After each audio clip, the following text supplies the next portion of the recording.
Yeah, okay, all right. Wow. Thank you. Thank you, Emeka. You guys didn't hear a word I just said. Okay. Let me just kind of continue. I'm just been like a few things that have changed. Certain guests cannot come on. I am the best grassroots footballer around at centre back, and I'm the second best content creator independently. Those two are the only facts that you need to know. So let me actually, before I even introduce my first guest, David Gregory cannot come onto the show. So again, I wish him and his family best wishes. But you know what? I've got someone else who who I think can surpass that. He's an investor. He's an entrepreneur. Like he does, like a lot of stuff in the States as well. So let me just bring Mark onto the show. Mark Martin, how are you doing, sir? Thanks to Breeze. Thanks for having me. Can you hear me loud and clear? Yeah. Okay, cool. Apologies before.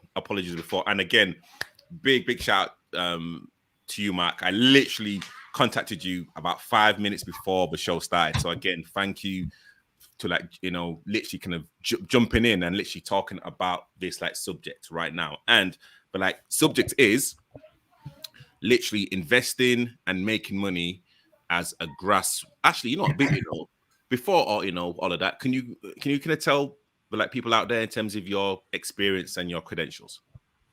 Yeah, so my name is Mark Martin, aka the Urban Teacher. I've been in education for the last 17 years, teaching hundreds of thousands of young people around digital skills. And, during that time, I was able to travel to different parts of the world to also share my practice of how to, really make education come alive when we're teaching young people digital skills and so forth. Now, off the back of that, I've had the opportunity to also co-lead an organization called UK Black Tech that looks at, Black technologists, innovators, and so forth within the UK, really transforming the actual sector. So, during my time in this space, it's really interesting around, how is tech now driving a lot of the, whether it's grassroots football all the way into building like cryptocurrency or metaverse organizations. So yeah, thank you for having me today. Oh, thank you so much. And again, I want to kind of make this topic as relevant as possible. Yes, we can kind of talk about players and coaches and like certain things, but again, we are kind of in a period where like the Christmas and the festive period where spending money is literally something that people find are kind of pressurized to actually do. And of course, January, February, March months are literally where people are kind of tightening like the purse strings.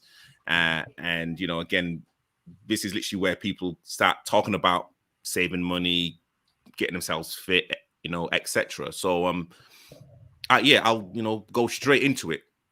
If someone had on average £50 a month, let's say £50, I think that kind of could be doable with the audience here. What's the first thing that you would advise someone regarding either making money or investing that £50?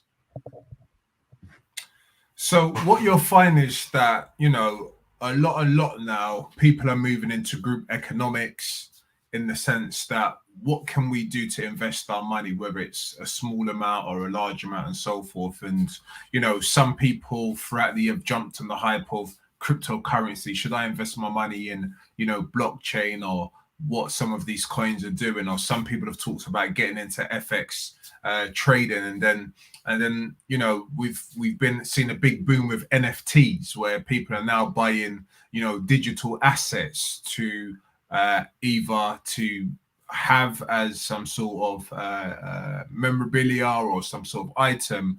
But in terms of money, it's all about seeing where your money can stretch the most in terms of an investment.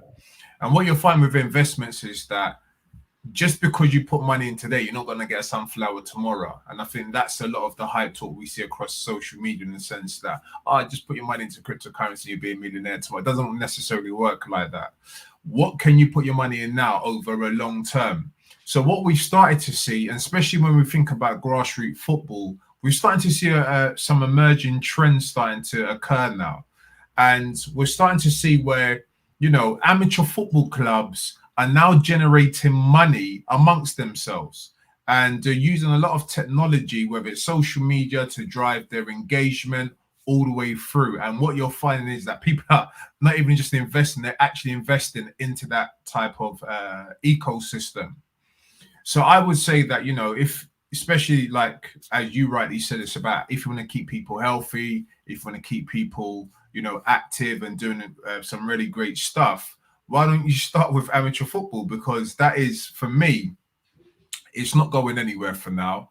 It's a growing industry, even though, we've seen a lot of green spaces being taken over by real estate, but amateur football is still a powerful part of our lives and part of local communities. And one of the big things that I'm starting to see at the moment is around crowdsourcing, where, back in the day, we're just putting our money to pay for the subs and then pay for the kits to be washed, it pay for the ground loan and hiring. But actually, people are crowdsourcing for the ownership of the club. So I won't be surprised in the future where, with that odd spare change you have, you can reinvest it into your local football club, and you would have a stake of that football club. And that's groundbreaking, right? Because beforehand, if you asked who owns football clubs and so forth, it's just centralized to a few individual people, and those few individual people either have got passion to run the club, or some people who are in money to run the club. But actually, having a club that's going to be community based and it can be decentralized, that's why I think that the real investment and real interest is coming from at the moment. Cool.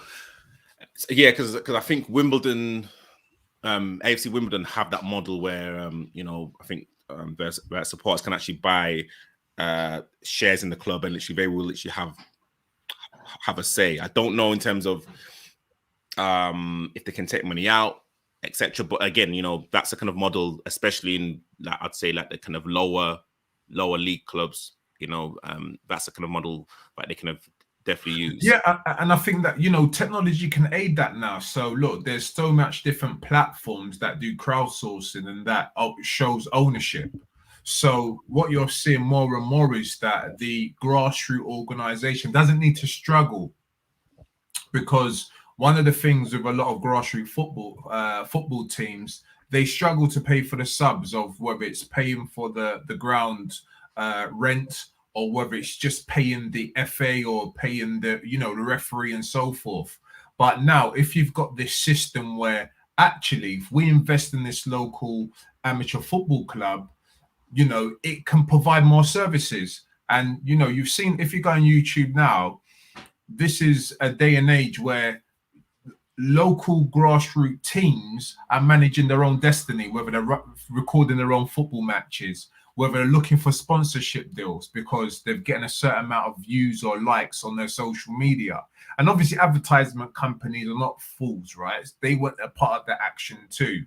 So not just from the major leagues, they're actually looking at the smaller leagues to see where they can invest and actually promote what their brands are and so forth. So we are seeing that. And I think that that's a real a great positive for football and grassroots football in the whole. Okay, so you spoke about NFTs, and also you briefly spoke about clubs filming games. How can an individual that either plays or runs a football team film a game or film a clip and make money from that clip? And also as well, in like layman, literally in layman terms, can you explain what an NFT is, and can you kind of give an example how an NFT can benefit an amateur football club?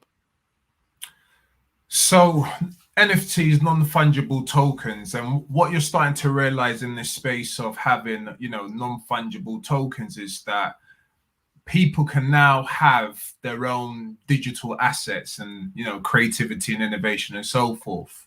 And we've seen an explosion. I think it really kicked off from the NBA, where they were, taking 30 seconds of someone dunking the ball and so forth, and then selling that. And then it went viral because some people, made wealth in a very short space of time. Now, I assume that in the future, like grassroots football and amateur football, they will be able to own a lot of that content. So a lot of the content that they're putting on YouTube now and they're putting around, actually, they can digitalize that and sell that. And I started to see the trend through Dulwich Hamlets, what they've been able to do. Dulwich Hamlets, man, that club there has created a community, and everyone in the local areas wearing their scarves, wearing their their materials and so forth. And I won't be surprised in the future where a lot of these kind of amateur football clubs and semi-pro clubs will start to sell that digital assets to the local communities to show ownership and to show creativity too. So in the future, instead of the football club owning the trophy, everyone can probably own the trophy with a digital asset or a digital card. Or imagine if someone scores the final goal or whatever, you can record that for 30 seconds and sell that as a NFT. So I think that more and more technology comes into this space. I think it's going to open up a lot more opportunities for grassroots football. And do you believe, again, I want to make it as tangible as possible. And, big shout out to Coach Barry. Coach Barry, you on mute. I just tried to unmute you. How you doing, sir? Good evening. Good evening, urban teacher. Bless up, man. Yes, Barry. I see you in the morning in Brixton. I'm always waving at you, mate. Yeah, true, yeah. That's why I'm going to teach, man, when I'm working in the school. Yeah. So, I mean, again, I want to make it as relatable as possible. So, again, you've kind of spoken about the NFTs and literally how people can create the digital assets. And again, filming like a particular clip with that £50. Let's kind of use that barrier as like £50. What digital skills can someone learn to either create an NFT or to use that video clip to actually go out and actually get money or monetize that like piece of content? Yeah, so I think do you know what, my strong advice for most amateur football clubs or people wanting to really digitalize this grassroots space is to have someone that can create content first of all, and then obviously the reason why a lot of this doesn't kick off because the content's not consistent. You need to make sure that if you're going to get into grassroots football, you're going to start recording your matches. You're going to start having to, show pictures of the games and of footballers and of kits. I think we used to do it back in the Norton days where we used to do graphic design and so forth. Yeah. So I think that there's a real value here. And then also I haven't spoken about something that's also important about data. So a lot of grassroots teams and amateur teams are starting to record the data of their players, how much shots they had on goal. This is crazy. Back in the day, no one would have thought of actually getting to that level of specialism. But again, that data can be sold on. It can be sold on to show trends at grassroots football, or if you've got a great wonder kid in your team, you can definitely showcase that data in terms of how much passes and so forth. So to answer your question, that £50, if you had a data analytic, if you had a web page, I don't know how much if how much grassroots or amateur football teams have a web page that is constantly being uploaded and populated. I reckon that if a grassroots football team's constantly updating a web page, then it will then attract certain sponsorships and certain money. But the problem is, it can't just be down to the manager to do it. Yeah. If it's down to the manager to keep after the match, he's there online trying. He's got to hire someone, and that's where the money comes in or the investment comes in. So what the grassroots manager needs to say is that, listen, with £1,000, we can hire a virtual PA that can upload this information on our platform to keep things going. So that's why I think that's where the future is going towards, at what I'm seeing from grassroots and so forth. Sure. Coach Barry, I would love to get your question or comment. I'm just listening to Urban Teacher, man. He's blowing me away. Absolutely blowing me away. It's I was wondering, Urban Teacher came on to, was it about making money for grassroots clubs? Yeah. See what investments we can make. Is that what it's about? I thought there's someone else coming on to bring. Yeah, David cancelled at the last minute. Don't worry, man. Urban Teacher would have bad him up anyway. But yeah, Urban Teacher, it's very interesting what you're saying, because we've got a home ground in Norbury, Nuffield, and more teams are using a system called is it VO? VO? Yeah. Just filming, where they film all their games, and there's more and more players. I'm seeing clubs wearing the straps, what give the data on their players. I'm talking about very young teams as well are using that. So it's very interesting to see the amount of clubs now at grassroots level which are doing all these sort of things. But I didn't know you could turn it, like, I didn't understand the NFTs fully. I've heard about NFTs. I know people who buy them, but I didn't know you could create so much money from them until now. Just recently, when I'm looking at Real Madrid, Manchester United, every club, all the American basketball teams and all that, every type of teams are getting into NFTs. But me personally, I don't know if everybody who's listening really understands what an NFT and how to generate the money from an NFT. I know on YouTube there's loads of tutorials saying this is how you make them and stuff, but no one really tells you like the basic knowledge how to start and build it from scratch. And that's that's a very valuable point. So what some people, what I've seen some football clubs do, is they take a picture of the footballer in their kit and then NFT it all. So the whole team from 1 to 15, so from goalkeeper number 1 all the way through, you can actually sell the play. No, like them back in the day, the sticky cards. Yeah, the old stickers. What they're doing now, they're doing that as a digital asset, so you can own the sticky card of that amateur football player. So these are the smart ways how clubs are doing it. So for me, it's not so much about the technology, it's the business case. Why are you going to do this? Because imagine if you said, all right, we're going to use NFTs next week and you don't have a business case. But the business case here is that, one, we want to showcase our players on a broader light. And the way we can do that is by taking a picture, the professional picture, and now we do an NFT. So now the public or the community can invest in our team by buying, the bio or the picture of the footballer. But again, this is where you might need to go around and get a few quotes, because as you're rightly saying, Barry, is that depending on who you approach to get that done, sometimes that can be the hold up in terms of just getting that out there and so forth. But I would say if any amateur football teams listening, first of all, you just need a well-maintained website. Let's just go through the basics first, a well-maintained website. And if you can maintain that website, then, local sponsorships, whether it's the decorating company or someone who, in the local area who's got a local business, will definitely want to advertise through your platform. So this is how, you can definitely, generate money for your football team just through sponsorship of the local community if you do it well. I have a quick question. Oh, 1 second, Tabriz, 1 second. I'm going to say the Urban Teacher. So a club like ours, that would work well for, and clubs who develop young players or aspiring players who have, say we had an NFT of a player, one of our young players, we had early pictures of him, and some of them has gone all the way to professional football. Man, so we would have I need to put my 10% in. I need to put my 10%. If that's the case, that is like now you're talking. Yeah, that is. But then again, I would strongly always say that if you're going to do it of young players, make sure you get the buy-in of the actual individuals. So it's and data protection and all of that kind of stuff. Yeah, so there are kind of some consent. That's compulsory now. That's compulsory now.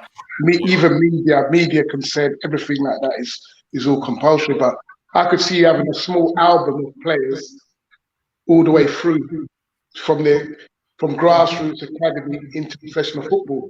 That would be real value for a small club who's got all that imagery and got the rights to it as well. Yeah. So I see that as really positive and really, boy, that'd be off the charts for a club. Yeah. Well, and that's it, Barry, because grassroots footballs need to rethink how this is done. It's not like back in the day where you make your money through subs. Things are changing. We've got to move with the times. And as I said, the best amateur football clubs at the moment are the ones on TikTok. Yeah. It's the ones on Snapchat. It's not even the ones playing on a Sunday morning no more. It's the people that can be seen to a global market. So that's the attractiveness of the whole digital space and trying to generate money and wealth from it.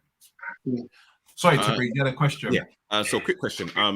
So let's kind of talk about short to medium term.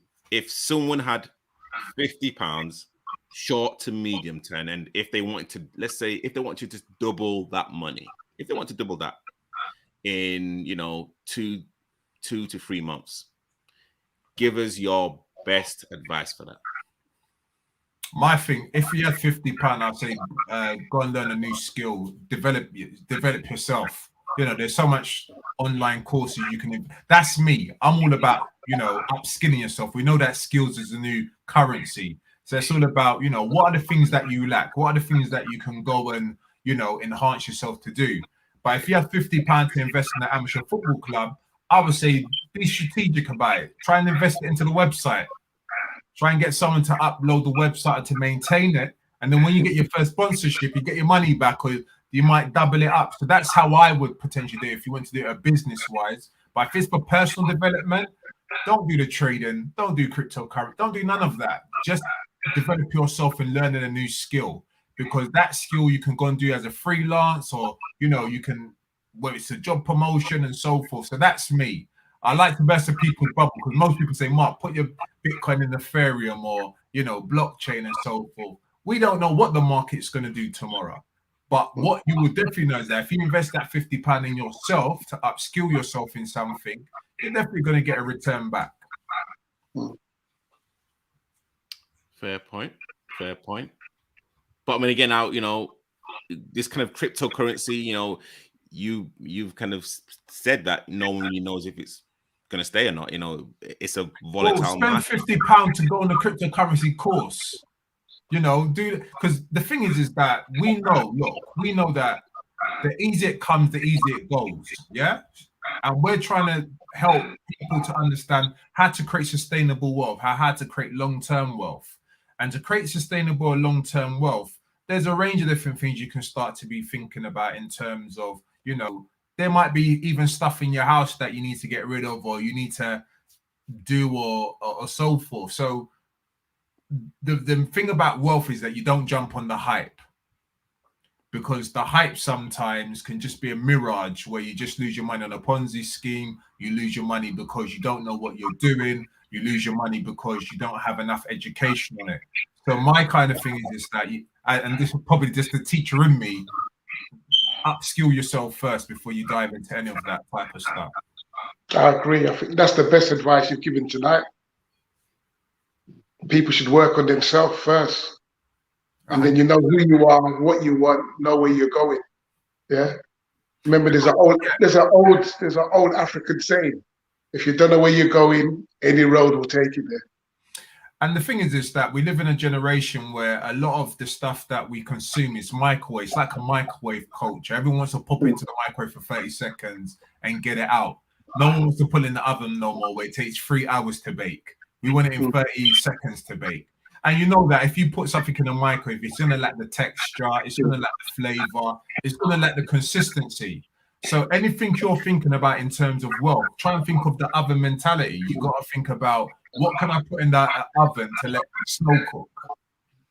We don't want no microwave, ping in, ping out, and then you've lost it. So that's my kind of thing on the wealth, on development. The urban teacher, during the lockdown, there were the government were giving away so many free courses.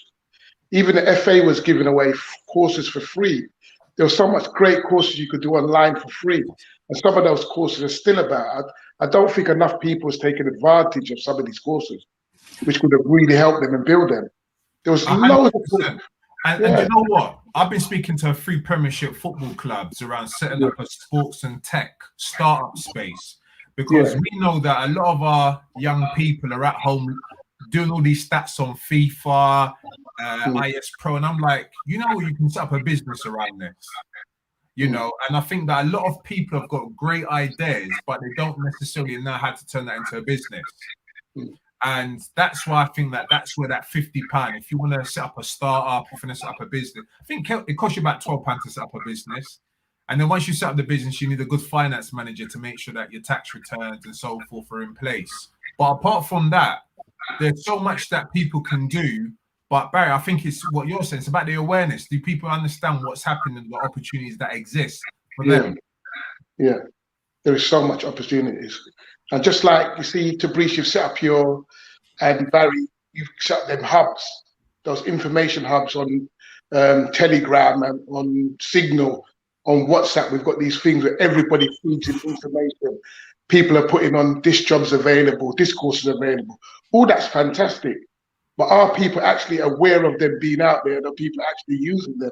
That's what's there. Yeah, because one of my friends went on a sports data analytics, and a lot of football. I don't know. It was done by a university. I forgot the name of the university, but it was basically online, and I think it was about £1,000 to go on the sports analytics course. Yeah. And after people finished that, those people had then been headhunted by semi-pro and professional football clubs. Yeah. That's just by spending £1,000. You know, so these are some of the opportunities that are out there. And I know that sports analytics is big now. That's the thing of the future, where everyone's trying to understand the data of potential football stars and so forth. Yeah. So much of it's about stats now, isn't it? It's all about stats. What is his stats? So and if you can make the stats tell a story, so like, you know, on a Sunday or Saturday and so forth. That's why in the Premiership, it's funny, I've been looking at Liverpool Football Club in terms of why did they hire someone from Harvard University to look at their data amongst players. And I think there's a report online that they've worked out this data model that in a match, when the players start to fade, the shape starts to get a bit crazy, and then someone will go and tell Klopp, we need to make some substitutions because the data is indicating to us. So more and more behind the scenes, every single Premiership football club has got someone to do with data science, data analytics, and so forth. And I think that where grassroots football can play a huge part in this, imagine apart from playing football, we had these kind of data science camps too to help some of these footballers who may not make it into data science and sports. Because we know that not everyone's going to become a footballer, but there is a space for digital skills within amateur and grassroots football. Yeah, so true. Mark, honestly, thank you so much. I mean, Mark, I don't know if you want to stay on the show. We have to go to our next segment. You are more than welcome to actually stay on. But again, Mark, thank you so much for your insight and your experience and your. Love that, Mark. Yeah, cool. I've got another 10 minutes or so. So yeah, cool. Yeah. Great stuff. So the next segment, and I don't have a picture for it, but hey, like the next segment is the vet segment, and I'll be talking about the London Cup third round, and I believe on the call right now we have Nana from Catford, and we have Conway, manager founder of Jamrock. How are you two doing, guys? Nope. Yeah. Can you hear us? Nana. We can just about hear you. We can't hear you, Nana. Your mic's not working. Your mic. Conrad, can you like hear us? Yeah, I can hear you. It's fine. Yeah. Nana, there's like something wrong with your mic. So literally, I'm gonna kind of let you sort it out, and then I'm gonna go straight to Conrad. Conrad, congratulations. Sorry. Oh, Conrad. Sorry. Go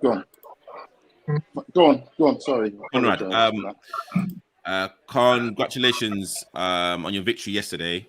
Again, can you please tell the viewers out there who Jamrock are and who you played yesterday?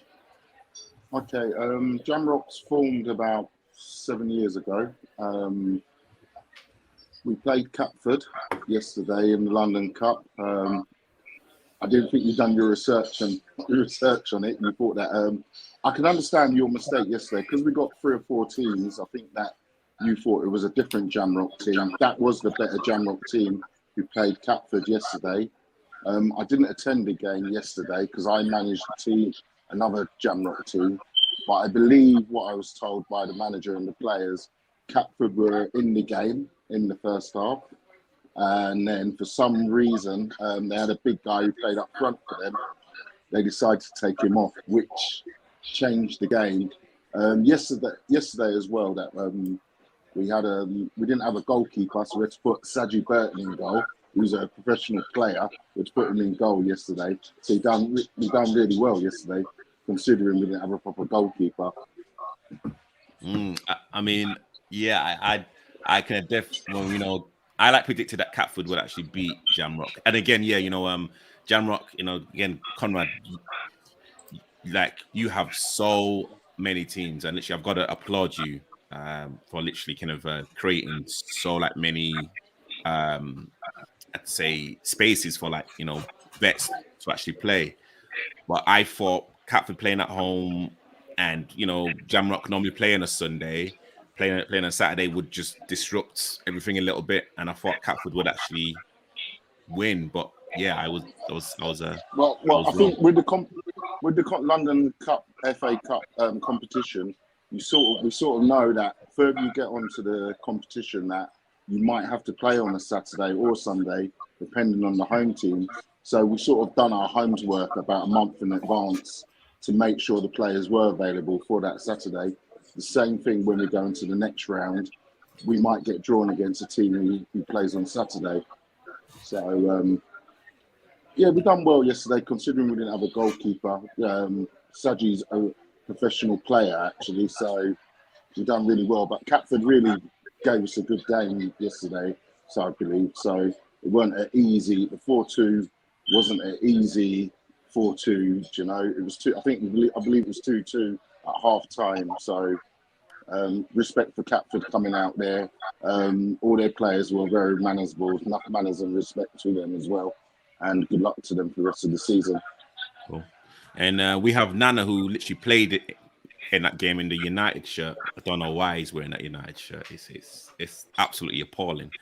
But Nana, how did the game go for you? Yeah, individually and also you know, as a team. Gents, can you hear me? Yep, loud and clear. Yeah, good evening, Nana. Good evening. Good evening. Yeah, it was a good game. We started really slow. I played just about 15 minutes in the second half. We started really slow. In 5 minutes, I think they were 2-0 up. And then we got back into the game. Halftime, it got to 2-2.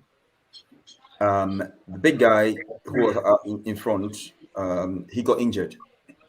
That's the only reason why we had to take him off, because he was holding the ball for us very, very well and bringing other people into play. We really, really missed him. It changed the dynamics of the game, the way we were playing. But unfortunately, you know, we put them under the cosh for a considerable amount of time, and we didn't take our chances. But I mean, big up to Jamrock. If you told me the goalkeeper wasn't a goalkeeper, I would never have known, because he made some incredible saves. Like, yeah, I think you say he's a professional player, played for Crystal Palace or something. Ex-former player, yeah. It's Saji Burton. Yeah.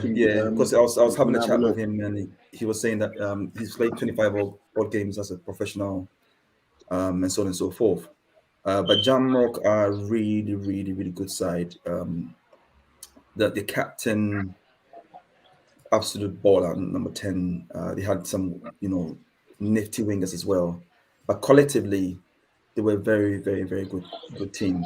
Unfortunately, it was just a little too late, because we wanted to push more men forward to try and, you know, get back in the game and possibly win it. But you know, they got sort of like two counter-attack goals and they scored to make the game dead. You know, but it was a very good game. You know, it wasn't like a easy 4-2 win. I mean, the players will tell you it was a hard-fought game. Enjoyed that. Unfortunately, we had to bow out. But well done to Jamrock, and you know, wish them all the best. Nana.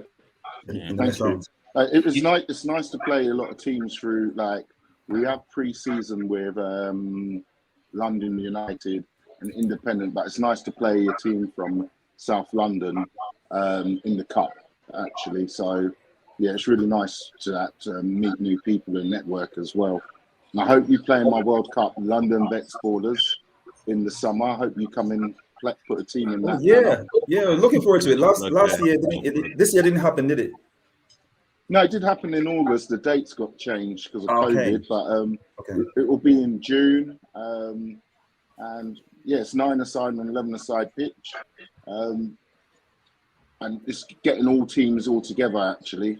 And there's not so much paperwork to do like with the London FA, you know. Yeah, all the county FAs, all photo IDs and all emails and all this and consent. So yeah. Well, I mean, it's funny, like, you know, talking about the London FA, we have Jamal coming on. Thank you, Jamal, for kind of spending a few minutes with us. The London Vets, you know, third round. I would love to kind of get your opinion about the results from today's games and yesterday's games. Good evening, everyone. How's it going? Good evening. Good evening. Apologies for Nana wearing that top, but it's all good. It's part of the business. And congratulations to Barry, because Independence youth teams are looking really, really strong this season. Not really a surprise. And thank you, Jamal. We got Conway on the show. Jamrock is just beating up everyone, including Nana's team. Or Nana, is that your team, or is that your side team? I don't know, but yeah, Nana's team, the team Nana's registered to now. I'm not even going to bite. Not going to bite. I mean, that sounds like a moist comment, but I won't reply to that either. But it's fine. Yeah, Vets. The London Cup has been moving through quite smoothly. The most troublesome one so far has been the Vets competition. Unfortunately, we've had another match abandoned today. And we need to be careful here. I can't give any more details, but we need to be careful here. It doesn't matter if we pay to play, if we invest to play. Everyone needs to be reminded that playing is still a privilege, and any privilege can be taken away. So we have to be careful with that. So many people, like everyone in this pool now, so many people who aren't on this pool, so many clubs, Vets clubs or clubs with Vets teams are doing so much good quality, hard work to promote Vets football, grow Vets football, and is being so effective. What we can't have now is a few teams sort of damaging the reputation of Vets football. Now that we know all about that, how difficult it's been to even recruit referees into officiating Vets football because of some of the sort of negative connotations that are attached to Vets football. And I just feel like LSU and Independent captured so many teams, Jamrocks, all those teams are doing such a good job in making Vets football attractive. Vets football is a unique brand of football. It's a very watchable brand of football. But I think we've got to be careful. We can't be having matches abandoned left, right, center. So we just got to be careful with that one. So that's where we are. Cool. Can I make a suggestion? Jamel? Sure. Like, as you go later on into the competition, why don't we just pay for linesmen? If the clubs pay for the linesmen, then if people's genuine suggestions will be to add a bit more of safety to the match, is to increase the amount of officials on it. That can be done. Obviously, we are in a situation where we do have a referee shortage, but if teams think that will help, then it'll definitely be considered for the remaining rounds of the Vets Cup. I will be putting 3 officials on each match. Clearly, that's what seems like it needs to be done. But we got to be careful. We can't be having, sort of all the other 25 on the cups, having one match abandoned between all 25 competitions. But in the Vets Cup alone, we have multiple abandonments. It's a very, very bad look. So we have to be careful with that. I just want to talk about the other games as well. So I know Charcoal beat LSU 4-3 to progress into the quarterfinals, and Redbridge beat Independent 3-2. I wasn't at the game yesterday. Okay. Really? All right. I see what you mean. I see a little indirect there. All right, cool. No. Wait. Wait. No. You know, so I was like, oh, we lost, but I wasn't there. No. Let me finish. No. You didn't let me finish. You must say that for me. No, wait. No, hold on. Wait. Tabrice, let's be honest. Tabrice, let's be honest. You not being there isn't relevant unless you're trying to send a message. I received that message. I can't speak for everyone else on the call. He was a pepper pig. We lost, but I weren't there. No, that's what I heard. Let me finish. You're not gonna let me finish. Sorry. I that wasn't there, so literally I can't make an analysis on the game. All he had to say was I didn't see the game. I didn't see the game. That's what he should have said. But he said I weren't there. So basically, Patrice, would you have started? Can I answer your question? Would you have started, Patrice? Tabrice. Oh, me. Patrice, sorry. No, I apologize. Patrice. You know what? We always get the name wrong. So would you have started? You know what? I have no idea. Again, you know what? I would have been in the squad, but again, it all depends on the availability of the players. Probably not the answer. Oh wait, hold on. I have someone that was actually at the game, at the Redbridge Independent game on, and that's Nelson. Let me bring Nelson in. Nelson, how you doing, sir? Yo. Good evening. Coach Barry, how you doing, sir? How you doing? Good evening, man. Stupid shirt off, man. How you doing, Nelson? Nice to see you, man. Yeah, I'm good, man. It's good. I'm good. Bless, man. Bless. Yeah, I can't complain, man. Obviously, we didn't get the win yesterday, but you can't win them all, coach. You know, it hurts now. Yeah. So, you know, could you kind of give us your own personal analysis of the game? You know, where like you think Independent lost it, where Redbridge won it, etc.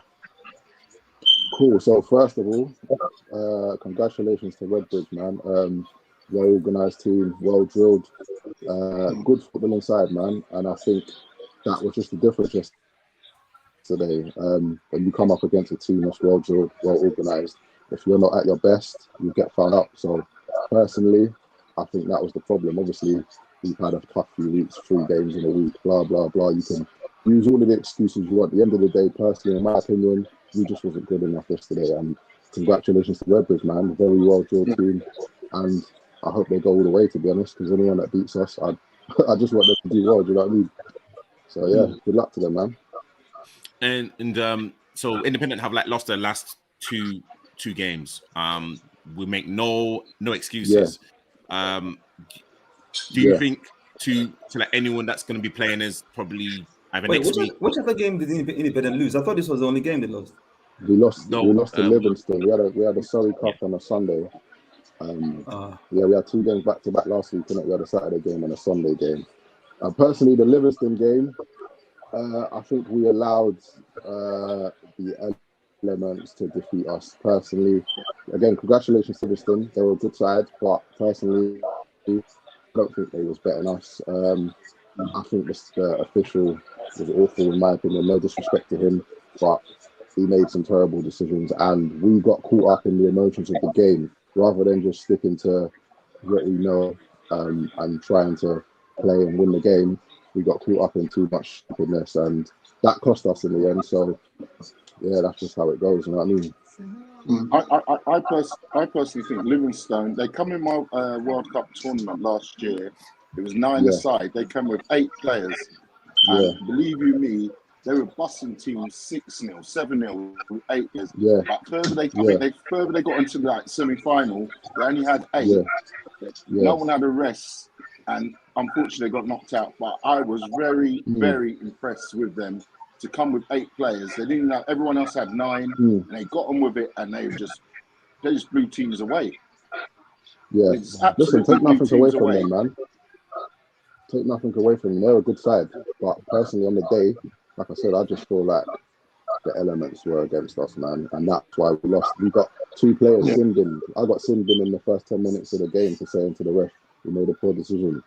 Another player got sin binned in the last 10 minutes of extra time because, again, he said a similar thing. So if it wasn't for those things, 11 against 11, they wasn't breaking us down. They wasn't beating us. I'm not taking anything away from them.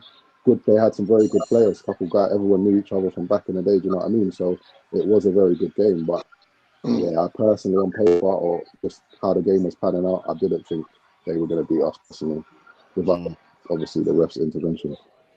But again, I'm probably going talking about losing 2 in a bounce. Yeah. How important is it now to really kind of get back on track and to really kind of keep the confidence and the momentum and just kind of keep everyone in high spirits? Well, games like yesterday, you kind of have to just dust yourself off and accept the fact that you lost to the better team. Do you know what I mean? I don't think the team was too disheartened yesterday. Obviously, nobody wants to lose a game, but again, we all come off the pitch saying, do you know what, better team on the day one. Do you know what I mean? So I guess, obviously, the sooner we digest this and move forward, the better. We've got a big game coming up next week before the Christmas break. So in my opinion, we just need to dust ourselves down and just keep doing what we're doing, man. Like, end of the day, we're still learning. We're still a newly formed team. Like, we've got new players that's coming in. We're still learning about each other as well as learning how to play in the right way. So, you know what I mean? End of the day, all we can do is keep doing what we're doing, keep moving forwards. And I don't think those 2 defeats are going to define our season. I don't think that our heads will be down too much. Again, yesterday we had a bit of a depleted squad, not using that as an excuse, but hopefully come Saturday, we've got a couple of our players back and it should be a much better game. But Nelson, how was it without the management? Because Raymond and Paul wasn't there. I think, Coach, that was also it was the finer detail, in my opinion, that potentially could have got you over the line. Obviously, like I said, Redbridge are a very good team. They played 4-3-3, but their strikers were very intelligent. They dropped off, got involved in the game, opened up the game. So at times we were getting overrun, and maybe having that voice on the side to tell the wide men to tuck in more, or like, it's hard to game manage while you're in the game. Do you know what I mean? Because the emotions of the game took over. So you might tell a man, listen, you got to drop back, and he's telling you, oh, shut up, or he's not listening because maybe he's not having the best of games, or do you know what I mean? The game's not going for you, so he's not taking your information as what it should be. So definitely, I feel like having an extra voice on the side, maybe just to calm things down at times and just tell, look, you're doing well, guys, because realistically, in the first half, they probably didn't even have any shots.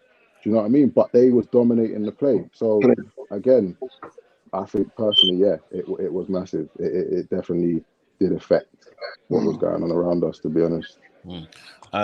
Conrad, of course, I kind of talk about Division 1 and Division 2 in the league that I like playing. So, I'm not as well educated with your like league and your like division, and like maybe again that's the reason why people don't kind of talk about Jamrock or even talk about West Fulham.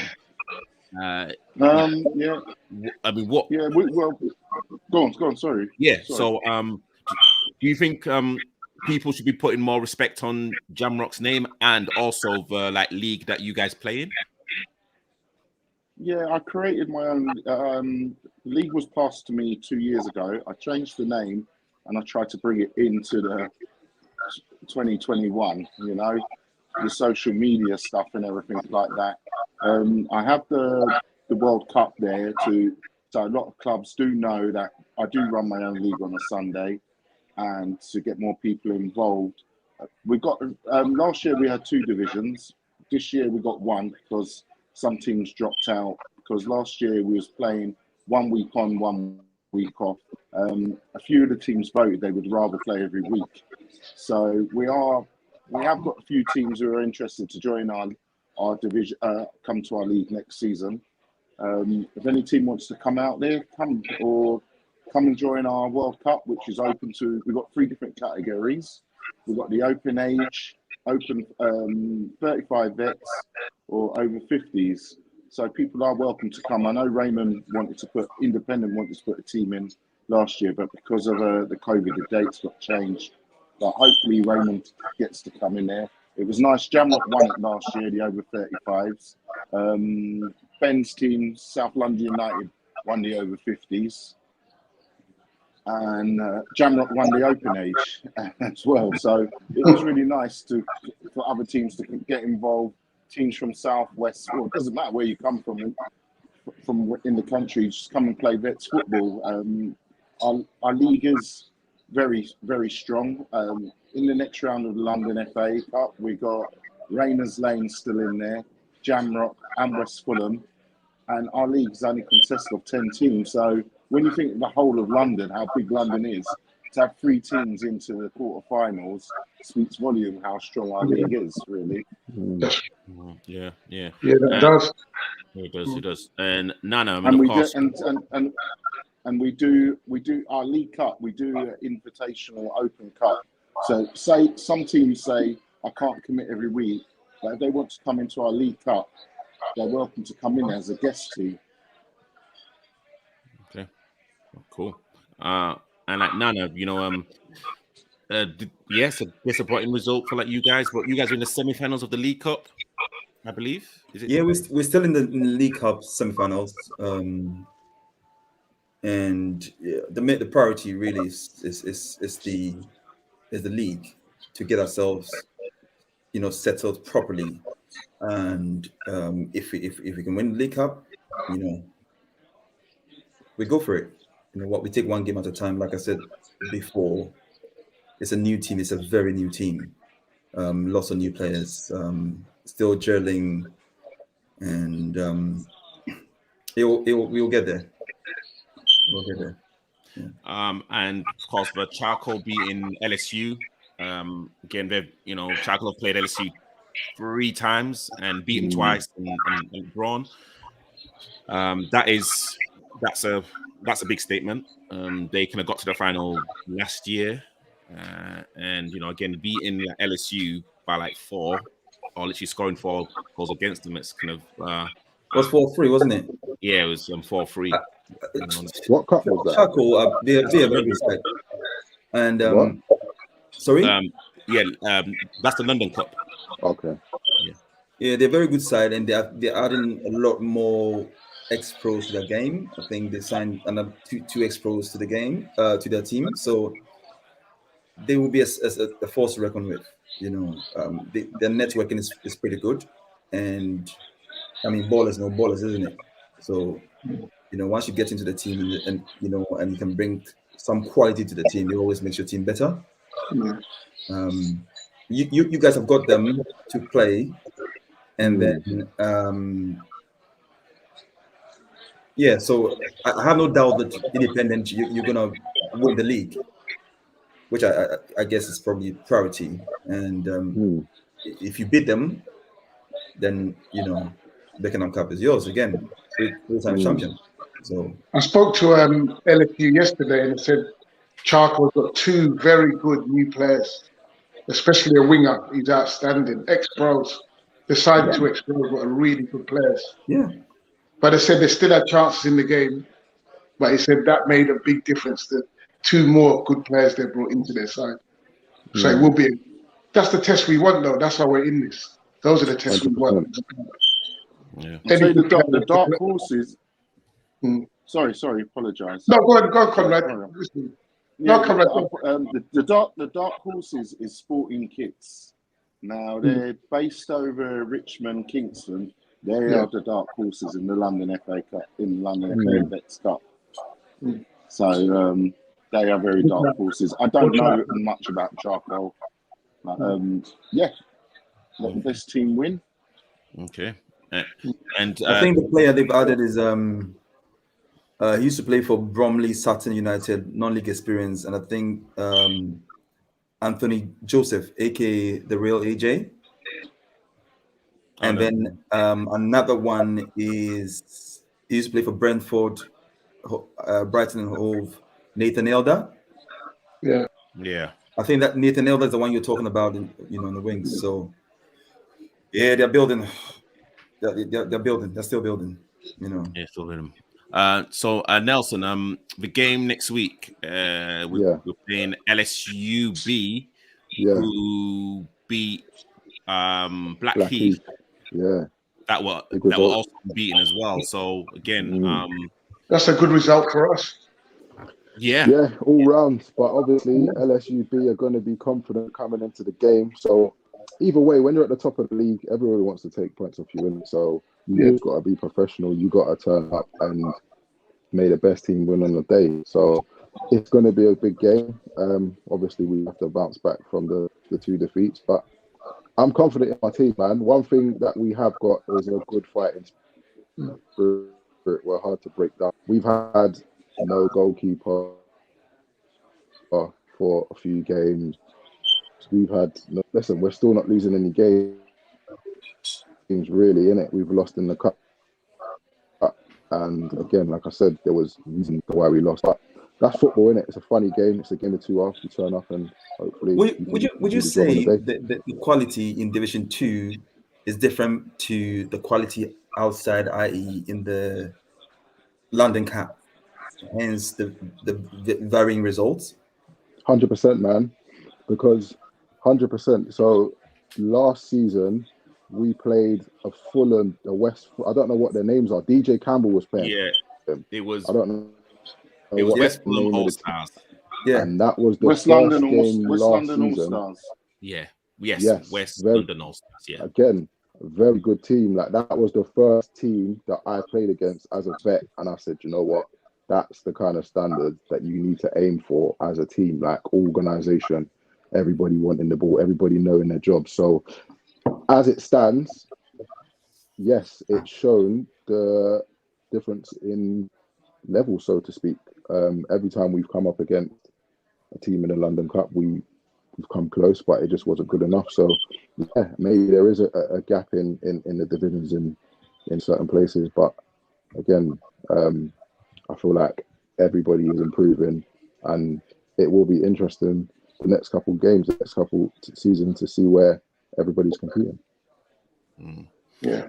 And Conrad, I mean, you like mentioned that you literally started your own league, so that means you wasn't happy with the leagues around your kind of local area. For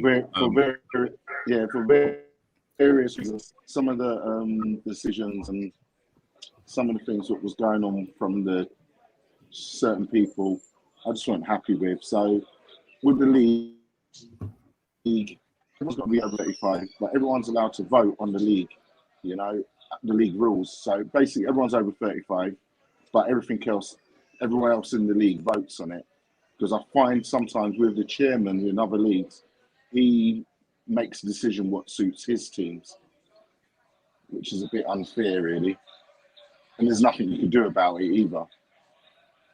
Hello? Yeah, we can hear you. So I formed my own league. We're just going to get bigger. And that's why we've done the World Cup. Last year we had 40 teams competing in the World Cup in the different categories. So we're just going to put our league out there. We are a strong league. So get more teams involved, really. Even that either enter the league or come into the Open League Cup or just join the tournament. Vets football,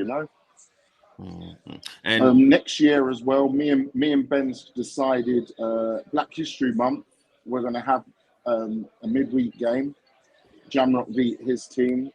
Black History Months once a year, obviously in October. 1 year it would be in South London, then the following year it would be in West London, and it'd just be a small cup to just go around between me and Ben, and that's what we're going to do actually for Black History Month. Good idea. We're just going to try it out next year, and then hopefully if we could get another 2 more teams, and just hopefully in October, if we play one another once, have a little mini league in the midweek, and just give it, and it's all getting about networking and getting together and just celebrate Black History Month. Mm-hmm. And a question to you, Nana. I mean, you've been, pretty kind of open in terms of where like you would want to be in terms of fitness levels. Do you think now that you are kind of getting like to a place where like you feel comfortable, and like, you know, if you kind of, I'd say, stick it out until the rest of the season, you know, you'd be quote unquote a lot more healthier and a lot more fitter? We can't hear you. Mute. 100%. I am nowhere near where I want to be.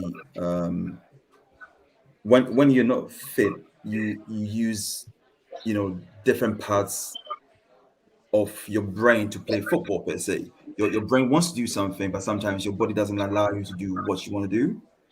You know, the journey I'm on right now is good for me. I'm playing week in, week out.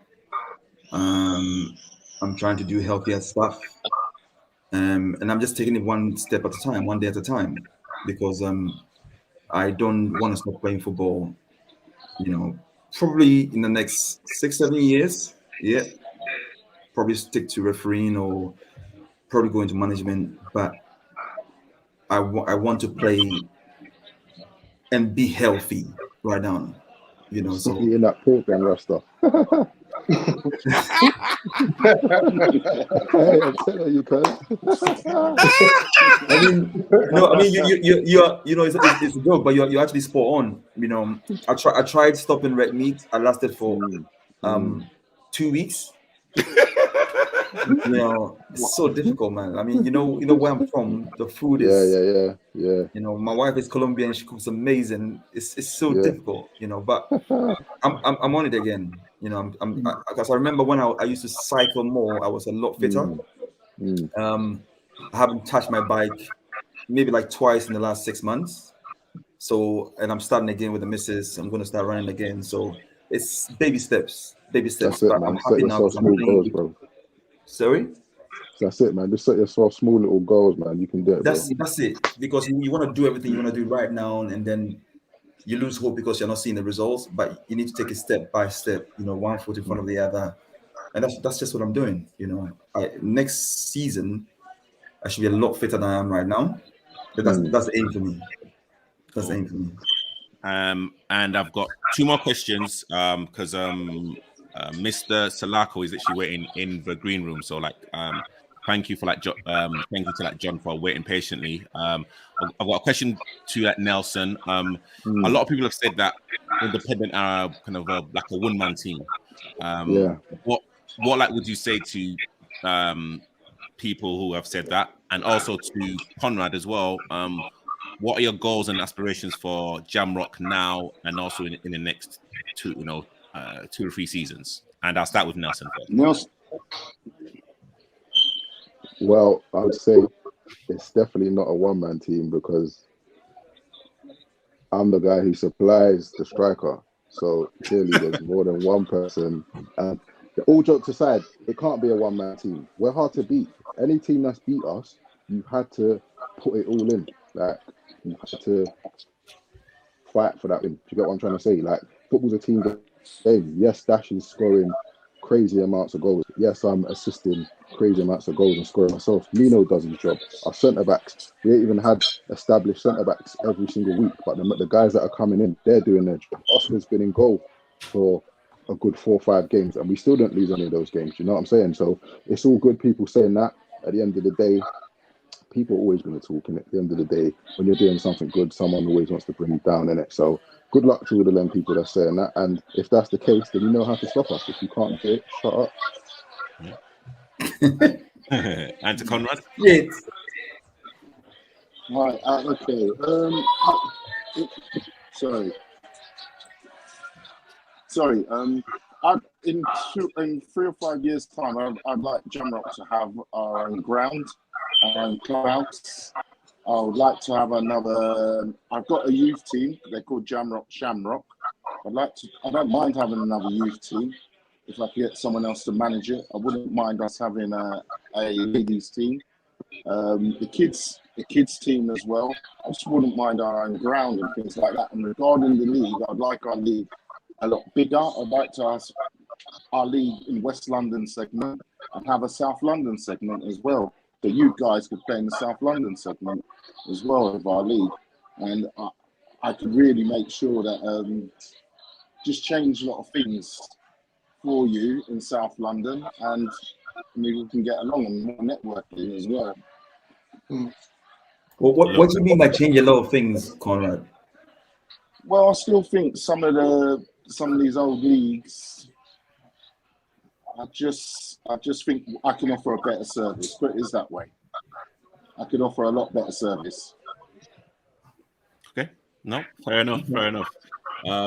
Nelson and you, Conrad. You try and figure that out. Well, I'm always up for learning. I sit on the committee of the Southern Veterans Football League.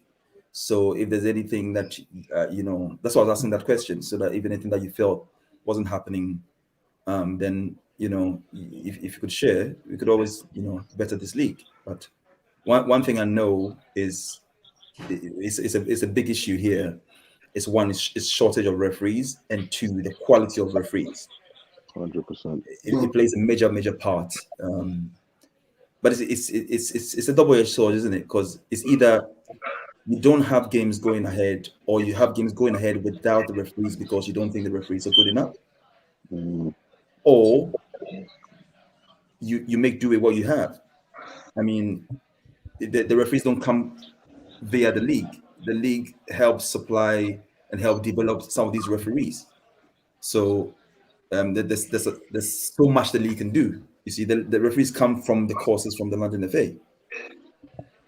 Some of the referees are, no disrespect to anyone, because I'm a referee as well, in their 60s, and they would want to have like simple, easy games. It's just impossible because there's so few referees around and so many games to go. And last year, through the COVID period, we've lost about 20% of referees due to abuse and all sorts. So it's a losing battle, but it is what it is at the moment. Yes. Nelson and Conrad, honestly, thank you so much for coming on. Please feel free to Tons of respect. Yeah, and you know what? Please feel free to continue to actually be on the show if like you want to be part of the like chat with John SALAKO. We're gonna take a quick 2-minute. Yeah, just we're gonna take a quick 2-minute break, and then once we come back, the legend John SALAKO will be on the show. Lads, enjoy the rest of the show, man. Coach B, respect.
Welcome back. We have the legend, ex-Crystal Palace legend, the flying winger, the man with a magical left foot, the manager that gave me man of the match. Please tell the people, John, please. Bruce, you deserved it. You were the man. You brought it. Thank you. You were like a mixture of Rio Ferdinand, like. Wait, what? you were like a mixture of a lot of things, blending into Kante midfield, stepping into there, making things happen, and then when it needed to be bossed, you bossed it. You know, you were the man on the day. So thank you. That's all a manager needs. A manager's only as good as his players. So thanks for bringing it on the day and making it happen. And we won on penalties. It was entertaining, but it was a pleasure. Thank you, Mr. Salako. Thank you. You've literally made my year. And again, thank you for kind of coming on, John. And please, for like the one person out there that doesn't know anything about your career, could you kind of please brief them regarding your footballing journey? Oh, wow. I was just at Selhurst Park today, actually, and I was there at the academy opening 3 weeks ago.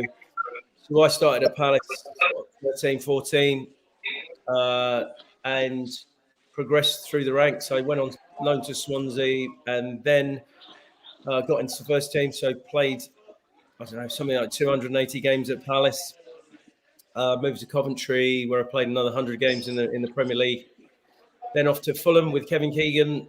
That was a lovely experience in the first division. We won that, moved to the Championship. Unfortunately, Kevin left, went to Charlton with Alan Kirbishley, where we won the Championship again. I think probably another 100 games at Charlton. And then went to Reading with Alan Pardew. Got a couple of promotions. Lovely last final year at Brentford with Martin Allen. But 5 England caps along the way. So it was something that I realised today. I was the first England player. I was the first player to come through the Palace Academy to play for England. And the second was Gareth Southgate. So, there's an incredible, wonderful facility there now. And for South London and for the kids aspiring to come through, it's just breathtaking. It is the perfect place, to aspire to go and train, to go and play and, make a name for yourself. So, when I was under 13s coach, under 16 coach at Palace, we had not great facilities. We were at Mitcham. Then we used to train up at the Crystal Palace sports arena up the top there, Crystal Palace. And it just was not fit for purpose. So finally, Palace have an academy to be proud of. And listen, I know Palace's slogan is South London and proud, but there's a lot of talent. I think it's the richest catchment area. And there's a lot of the boys, if they get their heads straight and they want to practice and they want to have the desire, then, it's there for them to come and, produce that next generation of quality players coming through the Palace ranks. Yeah, I love that. Coach Barry, I would love to get your question or comment for Mr. Salako. Good evening, Joe. Good evening. Nice to meet you. Thank you for coming on the show. Pleasure. Yeah. What I say to a lot of footballers, like you're back at Palace now, isn't it? You're there sometimes. I do some stuff corporately. I'm always involved. My question to you, because you came through Palace's ranks and you know the academy system. Yeah. What would you like to see change from the system we have now? Because it's changed so much from your days of playing and what you see now. When I was first coaching, we had a lot of boys at professional clubs who could still play with their mates. That's all gone. That's gone. That's gone. By the time they're 40, they can't even play district football anymore. It's like they belong to the club. But what's your opinion? Do you think the football academy system now is better with players being sold and things like that? Or do you think it's better the older way, or do you have your own way of seeing how you like to see things incorporated into the game? I know it's a long-winded question, but you do understand what I mean. No, it's a great question, and certainly when I came through, I played district, I played for my county, I did athletics, played rugby, played cricket, and I grew. So when I was sort of 14, 15, I was still doing all those things. I know that now kids are getting picked up at 8, 9. Academy, they need to be kids. They need the proprioception. They need to be running, jumping. They need to be kids. Isolated and cosseted, and obviously, look, when it's great, I just watched, Conor Gallagher score 2 goals. Chelsea, Academy's brilliant. And, when you see the top players come through, but the biggest thing is, I think you need life experiences. I think you still need your friends. I still think you need to do, gymnastics, and you need to be strong in your body and in your mind. But obviously, the elephant in the room is that only 1% are going to make it. So, you got all these kids that are getting sold a dream from age of 6, 8, and they're not allowed to do anything else. So that is the problem. And I don't think it's right. I think it's completely wrong to produce a rounded, mature, strong human being, that can go into the workplace, can go and take things on the chin and know how the world works. So you need to do your education, and you need to fight. It's so cutthroat, so ruthless, so harsh. The agents are a wild west. They are a disgrace. They shouldn't have kids, but the parents have sold this dream, and they've got to be realistic. And that's where you got to be honest and realistic. You've got to keep pushing. When I had the 13s, that's what I kept saying to parents and the kids: you've got to keep pushing. Don't rest on your laurels. I know you've been here since you were 10, but not the tracksuit, but there's kids out there that are hungry. There's kids in Africa, kids in South America, kids in Eastern Europe. They all want to come here. They all want to play. They're all hungry. They're off the streets. When France won the Euros and the World Cup, those kids were off the back streets of Paris, by the way. And they were hard. They were tough, and they knew what it takes. So, whether it's Henry or whether it's Kante or whether you got the new modern player like a Pogba, who's just extremely talented. But a lot of these kids are spoilt. But if you're extremely talented, you will get a pathway. But it's all the other kids you're talking about. So I think the realism of, listen, you've got to be fighting and you've got to keep pushing. And that's why I think we've got an advantage in that sort of that South London area where there's a lot of poor kids, that are fighting to, and what you do is by fighting, you will end up in a very good place. You may not touch the stars, but actually, if you concentrate, you focus, you're dedicated, you're passionate, and you do your best.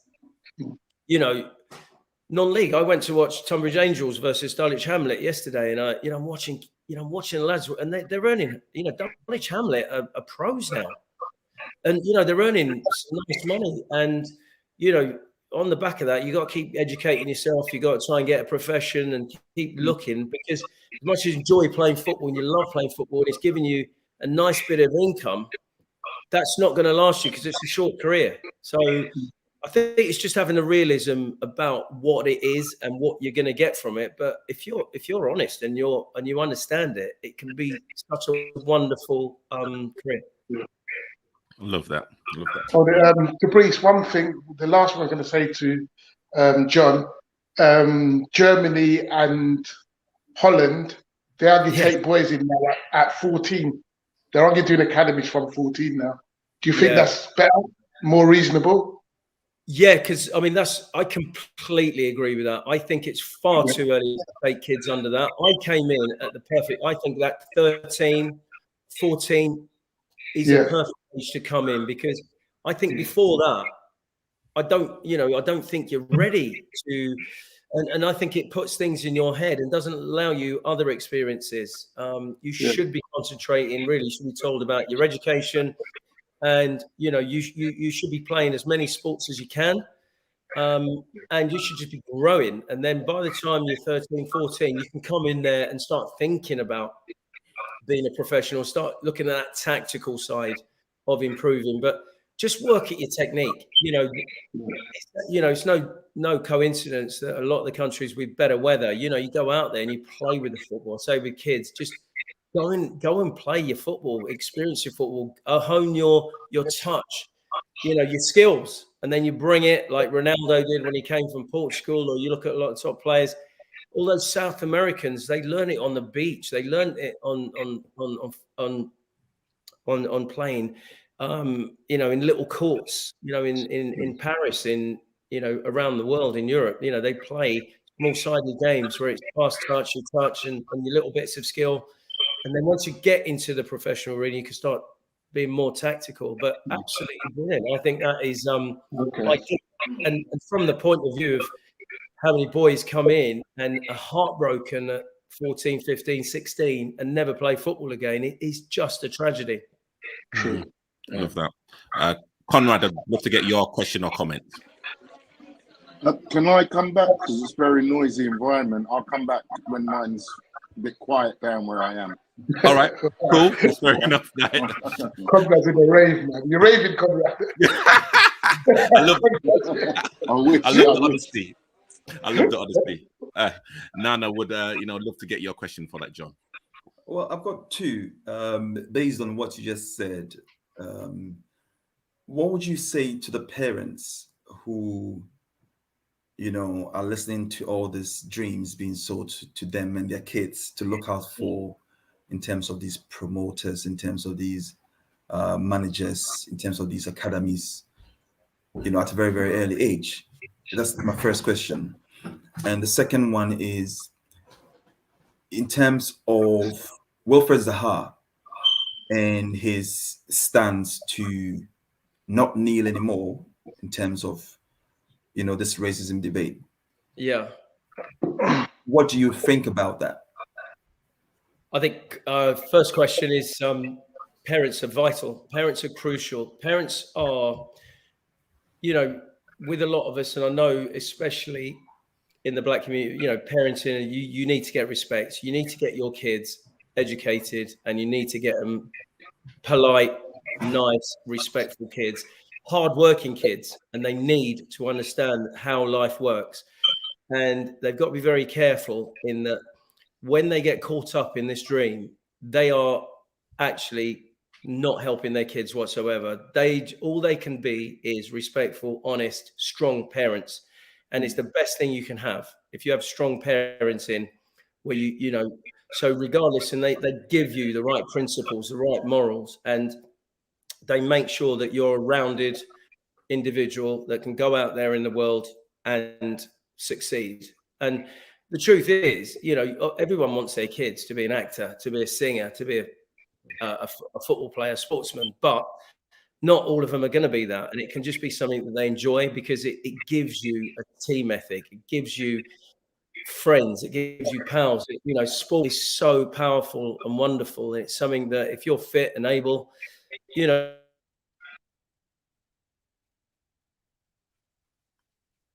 Well, you're frozen.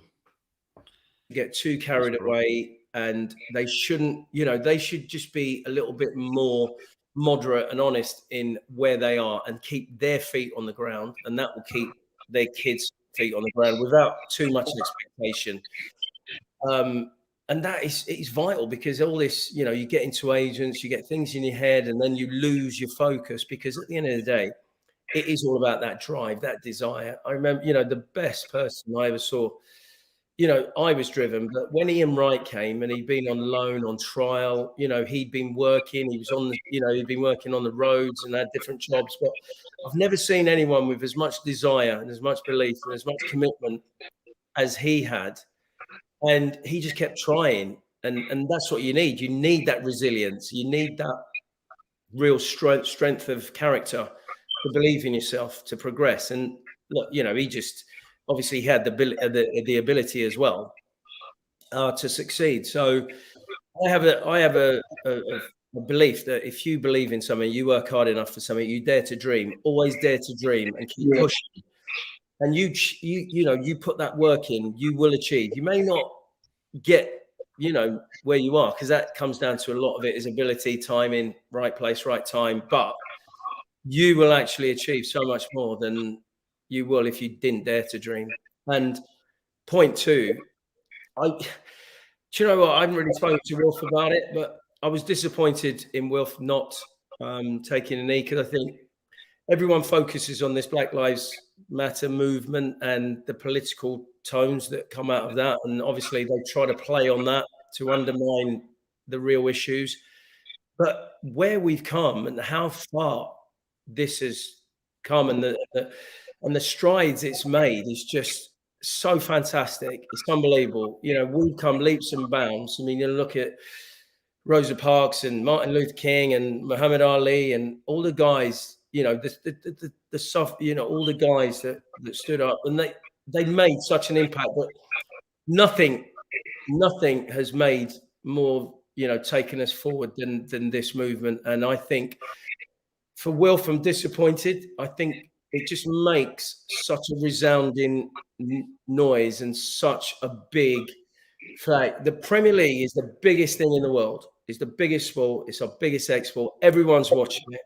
And for those lads to take that knee before every game, it just sends out the message that no more, enough respect and inclusivity and equality. And we should keep doing that. We should keep doing that. And I don't see why we need to stop doing it, because I think it's a small 9-second gesture, but the power of it is just incredible. And I think, although Wilf has decided that not enough change is happening, not quickly enough, I think we've got to be careful of that. It's not going to happen overnight. We're not going to resolve it. But I think what we are doing and how far we've come in such a short space of time is is incredible. So I was there tonight, and Wilf didn't take a knee again, but that's his stance, and I respect that. So, but I love the fact that everyone else is thinking about it, we're talking about it, and we're dealing with it. And I just think we should keep taking a knee.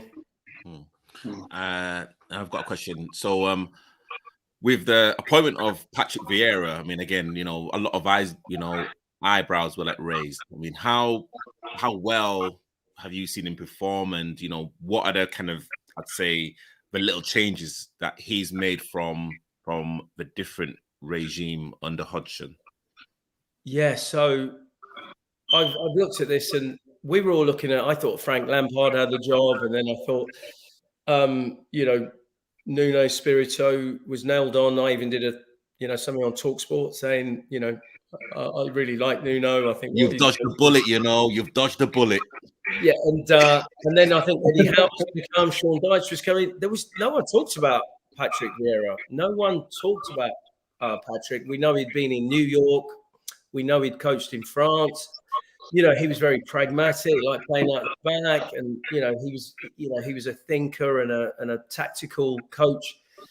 And no one thought he would be a good fit for Palace, but I mean, absolute legend, one of the greatest players of all time, and the captain of the Galacticos at Arsenal. And he's come, and it's been an absolute breath of fresh air. He's got such confidence. He's got lovely demeanour, and the brilliant thing is tactically aware, but he loves the players, and the players love him, and they bought into his philosophy, and he's got them playing in a way that suits Palace. But Palace have changed. We've got Gay, we've got Anderson, you've got Conor Gallagher come in, and the dynamics have changed. Edouard has come in and done well. So he has got the players believing in a style. I mean, the Hodgson era was winning. We stayed up, but it wasn't great to watch. And it became quite stale. And, after Frank de Boer didn't work out, it was really brave of Steve Parish and Martin Long to go down that line of bringing Patrick in. But absolute legend, and he's someone who impresses you when you meet him with his character, with his presence, and, not just your history, because it's all right being a great player, but it's all about being a great manager. And we've got some great youngsters, Steven Gerrard now cutting his teeth, and Frank Lampard and Arteta, bludgeoning forward. So it's great to see some of these great ex-players coming and now managing, because we've had this conveyor belt of old school managers for too long. And listen, Klopp came in and smashed it. Guardiola's come and smashed it. Tuchel's smashing it. And I think Rangnick will do well at Man United. The way he talks, his philosophy, and he may not be the long-term manager, but he'll create a philosophy within Man United to get the right person involved to take Man United forward. So I think Patrick Vieira is just been an absolute revelation. And I think really from what I'm seeing and the way he's managing that side, I think Patrick Vieira's got a very, very bright future, and hope he stays at Palace for, sort of 3-4 years, but he is got an upward trajectory. Oh, and Conrad, I'd love to get your question or comment. Hi, John.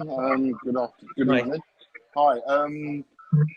when you played for England, I think that you should have got more caps. I'm just thinking at the time, a lot of the England managers, they were just too frightened to give fair players a more, like Matt Letizia, yourself. There's so many clear players at the time.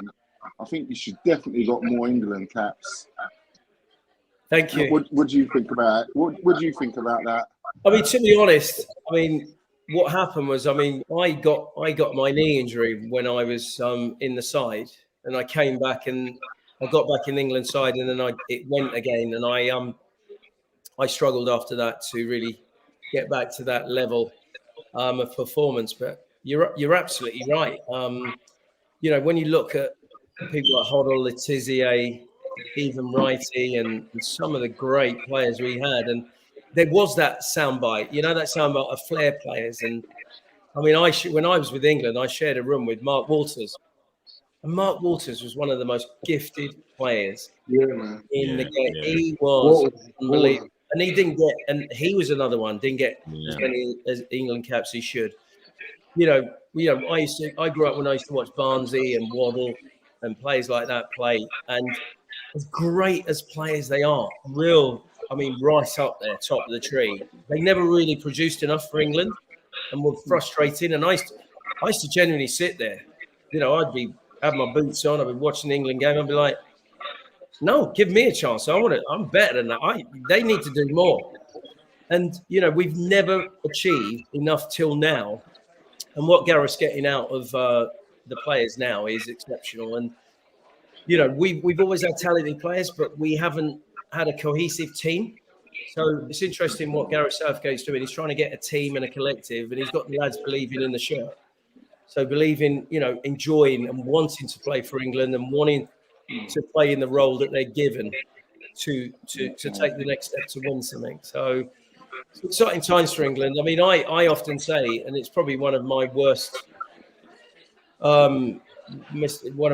failings is I say to people, I only got 5 caps, and people stop me and go, John, you got 5 caps. So, you know, it's always that half empty, half, you know, and really I'm proud of them, you know, my caps and my shirts, and, you know, it's the best thing that ever happened to me, you know, that I ever did, barring my kids, obviously, and just such an incredible experience. And to sit on that coach and go to Wembley and arrive there and represent, you know, your country is the ultimate in football. I'd love to go to World Cups. I'd love to play the European Championship, but it wasn't meant to be for me. So, you know, I've just, you know, that's just the way the cookie crumbled, unfortunately. So I've just got other blessings.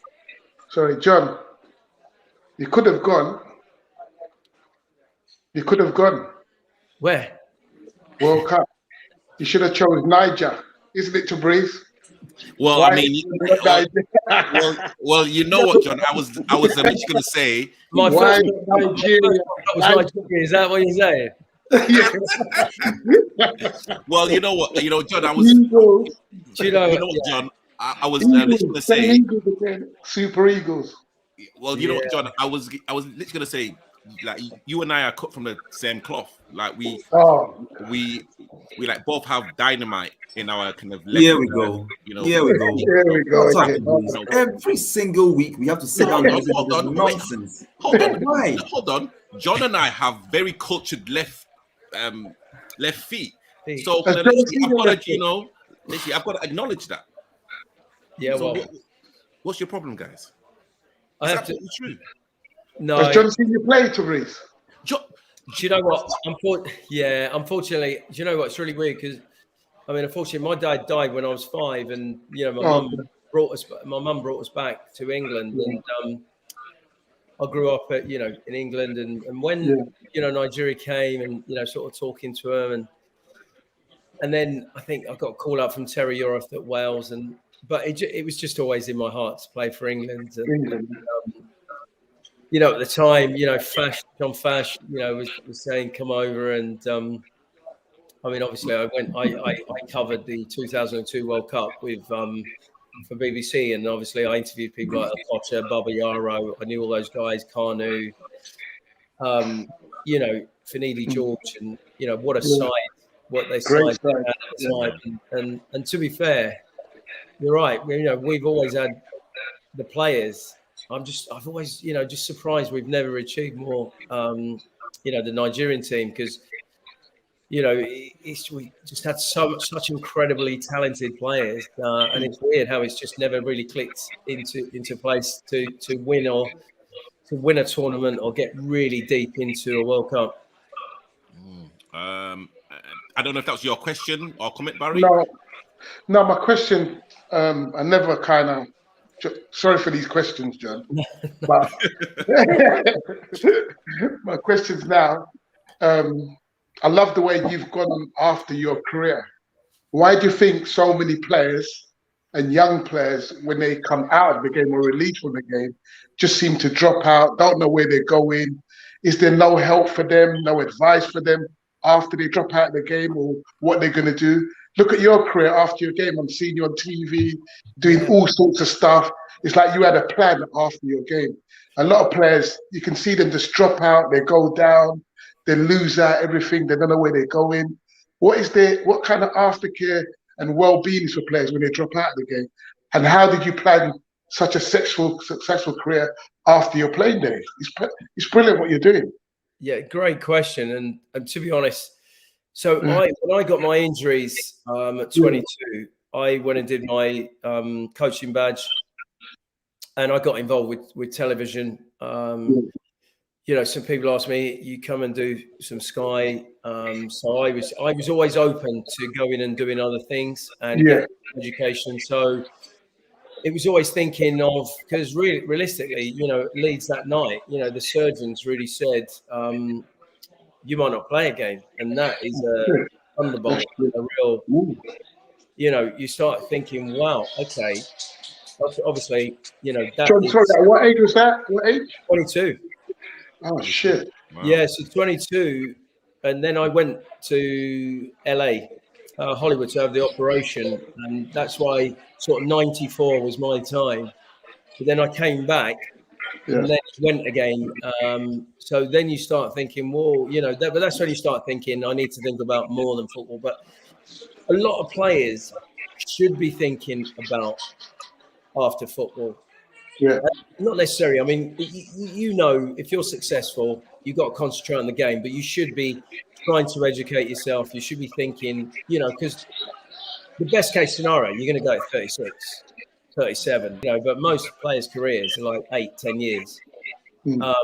So, I mean, and you look at the top of the pyramid, very few players are earning the big money that is bounded about in the press all the time. So you got to be realistic about what you're doing. But where that's such a great question is what is the game doing? What are the PFA doing to look after players, to give them a pathway, to give them education, to give them the knowledge and the advice to be able to think, hey, listen, you can do this and you can do that. You can be that. Why don't you start doing that now to ease your pathway to be a lawyer, to be an accountant? Is that support there, John?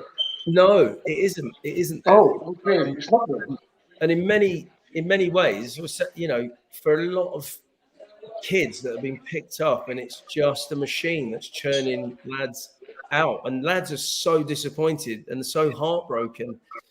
But the problem is, as you get towards the end of your career, the PFA do say they'll pay for you to do a course in whatever you want to do, but there really isn't enough of a pathway to say, there is. Do you want to be a coach? Do you want to be a lorry driver? Do you want to set up a business? Do you want to be an accountant, a lawyer? Do you want to be in marketing? Do you want to go into computers? Because there's this concept that perception that players aren't bright and they're not, that intelligent. But it's because it's a working class game and they don't really have much of an education. The cricketers and the football and the rugby players go to university. I think we're more of a college system like in America where you have to get your education, your degree, as well as play. Then you come and then, you can come to a football club and get your 100 grand a week or whatever you're getting. And then you're a man, you know what you're doing. You've got your education, you're a grounded, rounded person. But football, it's just crazy the way it's run and how the lads are just taken in, spat out, even for, if you need surgery. You know, you need looking after because your knees or your ankles or your back. And then you've got the mental health side of it, where, you know, you've seen some young lads, you know, going into gambling, you know, kids killing themselves and taking their own lives, and where they just can't cope. There isn't a mechanism to. John, shouldn't that be down to some of the agencies as well who make so much money of these players? Oh my God, yeah, absolutely. Because football doesn't look after footballers. It's crazy. Everyone's just in there, Wild West, taking their money, off with it. No one is caring or thinking for 1 second about the players. They really don't. That's terrible. Look, the players are there. There's this massive juggernaut machine that is obviously the Premier League is brilliantly run by Masters, and the guys there. The LMA is fantastic. The PFA needs a massive change. You know, Gordon Taylor needs to go. There needs to be massive change, and the PFA needs to be actually what it was designed to do, is be for the players. I think it's just weird that there is no accountability for agents. They were registered, they had to pass exams, and now they don't. Anyone, but there's a few guys controlling everything at the top, and then everyone's scrabbling around for these lads, putting things in their heads, and no one really cares. So, it is changing. You can see there's a little bit of progression underneath. The wealth management's better, the advice is better. Yeah, it's still massively, it is massively underfunded and under resourced in a sense of where we're going and what they can do and how they can help players, which is definitely a massive thing that needs to change. Cool. Nana, your final question. Can't hear you. You're on mute. I was just going to ask, you mentioned your kids. How many have you got, and are they into football? No, so I've got 3. My oldest is girl, 26. My boy's 24, but he plays more rugby and more into his weights. And then I've got a 13-year-old girl. No, so she doesn't play either. So I am massively, I am a little bit disappointed that and sort of played football and followed in the footsteps. So I would have loved to have had a kid that I could either go and like Raducanu, follow around the world playing tennis, or even get rugby or football. Would have been incredible, because it's do you know what? It's an incredible thing to be able to play sport for a living, or music, or follow your passion. And I was very lucky to do that for 20 years, and it was the best thing. It's just very tragic when you have to stop. Thank you. And Conrad, your final question. John, what was going to ask you? I'm a bit worried about Patrick Vieira, in the sense that he's been given a chance, but certain managers get chance after chance. Sam Allardyce, chance after chance. Neil Warnock, chance after chance. And I'm going to say how it is, because Patrick Vieira is black, I just don't think he's going to get that same chance after chance. I think if it doesn't go well from at Palace, is he going to be another one of them black managers where you just don't hear about him ever again managing the team? I'd like to think not. I mean, Patrick's an absolute legend, and I think he's meaner. And I think, I applied for a few jobs when I first came out of football. I didn't get one interview, and there certainly is a stigma, and there's an issue there with black managers and with boards and chairmen hiring black managers. I think that's massively changing. I think there's 2 things: is that I think the lads need to get on a program, get their badges, and coach. Chris Hughton has done fantastically well, but we do need to see more black representation throughout the game. Directors of football. I mean, Les Ferdinand is the only one of the few I can think working as directors of football. We do need to get black chairman. A lot of these Eastern European Americans, the board guys and the owners, they have got their idea of who they want to manage their team, and they tend more to be Ole Gunnar Solskjaer or Brian Robson or Bruce or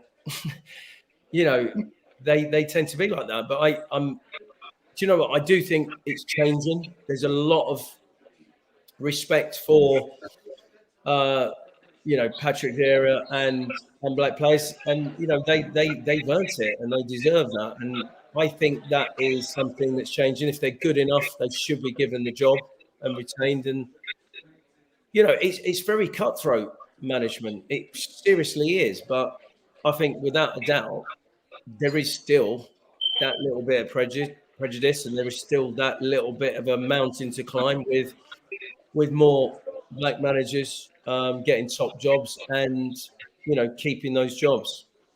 Yeah. And my final question. Well, I've got two. First one is, what's your biggest tip for any aspiring left-footed winger, and also as well, after seeing me play, do you think I could have made it pro? Oh, do you know what? I'll answer that question first. Yeah. No, speak to him privately, John. Talk to him privately about it.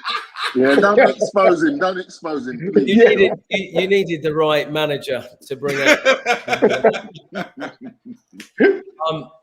I think one of the things that Stevie Coppell did with me was he made me two-footed. I was very left-footed, but he encouraged me to practice my right foot. It's great to be both-footed, be able to control it and play the ball both feet. Especially wherever you're playing, if you can shoot, you can pass, you can cross both feet, it's an advantage. But look, there is no secret to it. You need to practice, and you need to take as much information as you can. I was in the process of sort of writing a book of you've got to take on all the different bits of it. So you've got to watch football, you've got to watch how you eat, how you live, your nutrition, your psychology. And then, just make sure you practice, at the right age. Obviously, when you're too young, you don't want to be doing too many weights. But, yeah, you want a strong body. You want a strong mind, strong body. And you want to have, hone your skills. And it's what you put into it is what you'll get out of it. It really is that simple. And with football, dare to dream and just go and make it happen and work. And dreams come true. Love that. They do. John SALAKO, thank you for spending 45 minutes on the show. Fabrice, 1 second. John, when you see Dougie Freeman, telling me he owes me a phone call. And John, do you fancy playing World Cup over 50s? Come and put the team in. Oh my God! With my knees, I'd love to, but Fabrice has said you can play for Nigeria. You could represent Nigeria. Oh my God! Oh, I wish I could. I do. I miss that. I'd love to be fit and able, but I think the touchline is a bit of cycling and golf for me. Golf, yeah. Oh dear. No, honestly, John, thank you so much. Thank you, John. Thank you. And again, also as well, thank you for just clarifying to my teammates and my peers that, hey, you know what? I had an ex-pro that actually rates me pretty highly. So again, thank you for coming on and just clearing everything on. Absolute pleasure. Thanks for having me, guys. Thank you, John. Good thank you so much. Thank you. Thank you. Thank you. Bye-bye. Bye-bye. Are you going to try and attach your name to every 100%? 100%. You're proper big friend, isn't it? You're proper big friend. Definitely. Yeah, 100%. You know what? You know what, Conrad? You know what? Like, I'm joking with you. You know what? Like the person next to you that literally wears that United shirt that actually looks like more like a bra than a kind of shirt. And again, with all jokes aside, Nana is a very, very, very good centre back, 100%. He can kind of do like things that I virtually cannot do. But I would say that I'm a better centre back than that Nana. Unless Nana will say that he's a better centre back than me. So if I can get a recommendation or ratings from an ex-pro that seen me play, then you know what? Yes, I am going to beg friend, 100%. No, respect to that, man. Respect to that. So when we hopefully you guys come play in the World Cup, and we can give you independent a game in we can give a pre-season friendly.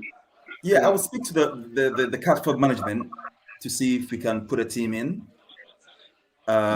You know, for the World Cup, and also now that we have your contact. Conrad, what's the date for it? What's the date you got for it? The 19th of June. 19th of June. Okay. Yeah. You can follow us on Instagram. It's London Vets Ballers. Yeah. Okay. Yeah. I mean, I'll speak to the team in terms of friendlies and then trying to get into the World Cup as well. So and hopefully your big guy can stay on the full 90 minutes and we'll have a proper goalkeeper. Yeah, man. And we'll still give you licks. Listen, we'll come to South London and just, you know what I mean? There's nothing I can say because you won that game, but your boys know for like a 20-minute period, they were pissing themselves. Because when I go laughter. They were, listen, trust me, first half, the last 20 minutes of the first half. No, some of my guys didn't even have football boots on. They had trainers on. Wow.